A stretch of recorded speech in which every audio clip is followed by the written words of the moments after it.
Bonjour à tous, on se retrouve pour une nouvelle position de milieu de partie avec le trait pour les noirs, dame 2 tours, un cavalier de chaque côté, 6 pions pour les noirs, 6 pions pour les blancs, donc on est évidemment à égalité matérielle. Les pièces noires plus actives font que le roi blanc est plus affaibli, évidemment dans cette position. On va rechercher les coups forcés, comme souvent, il y a un échec, c'est tout. Donc l'échange des tours, il serait obligé de prendre du cavalier. À ce moment-là, la dame est attaquée, attention, on pourrait prendre le cavalier, il reprendrait avec le roi. Un échec avec la dame, il bouge son roi, ça ne donne rien, ça ne donne rien pour l'instant. Hein. Donc a priori, l'échec ne semble pas satisfaisant. Alors on remarque quand même, hein, évidemment, les pièces noires très actives avec les 2 tours doublés sur la colonne ouverte, le cavalier très bien placé hein, sur la troisième rangée, la dame qui est pas mal non plus, hein, plutôt proche du roi, donc là on a 4 pièces en direction du roi, hein, des bonnes choses, des choses intéressantes. Est-ce qu'il y a une menace de mat? Oui, une menace de mat en un coup, il y en a une apparemment. Peut-être matons deux coups aussi, mais matons un coup déjà pour commencer, évidemment. Hein, n'hésitez pas à mettre la pause pour trouver les coups, hein, bien sûr. Menace de maton un coup, il faudrait éliminer le défenseur. Hein. Le défenseur, c'est le cavalier ici qui défend la tour. Évidemment, dame prend cavalier menacerait tour prend tour mat.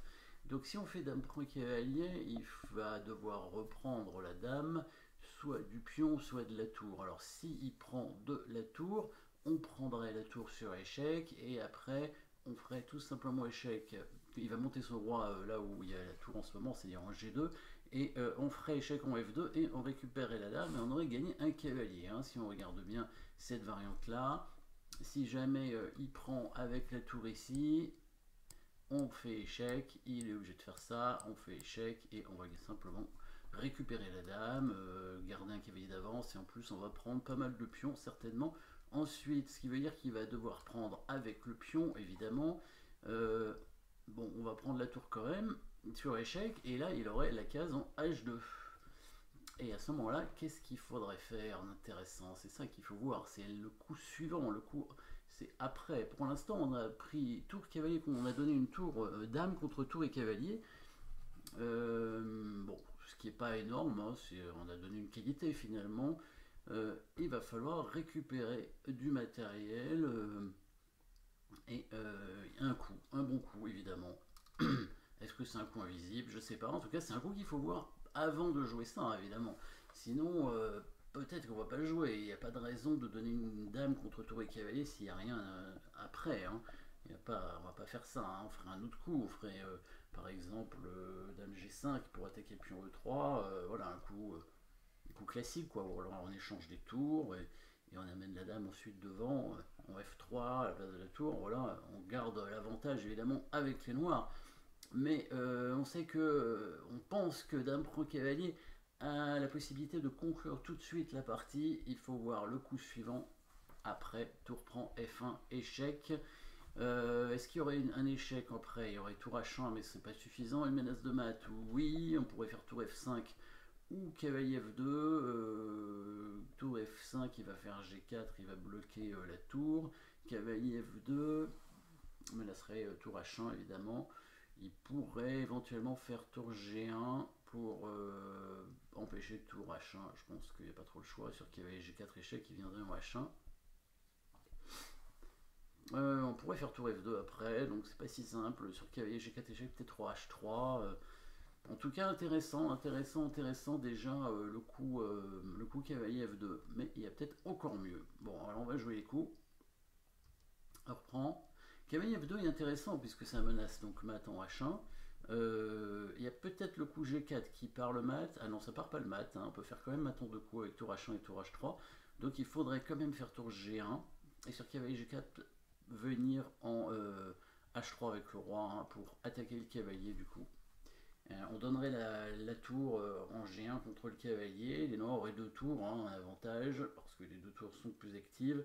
Mais c'est pas fini encore. Donc on va chercher un meilleur coup. Pas de menace de mat, mais bien le gain de la dame ici avec le prochain coup des noirs. Je pense que c'est peut-être une menace de mat quand même, hein, même si c'est un peu plus long. Donc le gain de la dame avec une fourchette, oui, avec le coup un peu invisible, hein, puisque c'est un coup... alors c'est un coup d'attaque en avançant, mais pour menacer en reculant, c'est ça qui est compliqué. Mais c'est souvent le cas avec un cavalier, parce qu'un cavalier, ça bouge un peu curieusement, pas comme les autres pièces, hein. Ça avance et ça recule. Pour arriver sur une certaine case, il faut pouvoir faire des manœuvres. On met le cavalier en E1 pour menacer la fourchette, oui, en F3 ici. Au passage, on attaque la tour, mais c'est pas la tour qu'on veut prendre. On menace de faire cavalier F3, gagne la dame, bien évidemment. Et cavalier F3, c'est pas loin d'être une menace de mat aussi, hein. Si la dame bouge, en tout cas, les blancs vont se faire mater, hein. Par exemple, dame B4, on fait échec, et ensuite échec, voilà. Bon, là il peut donner la tour pour ralentir, mais sinon, évidemment, roi G4, c'est mat tout de suite, avec le pion qui avance ici en H5, hein. Donc, du coup, bah, les blancs vont devoir donner la dame, certainement, pour éviter le mat, hein. On voit pas trop comment faire, hein.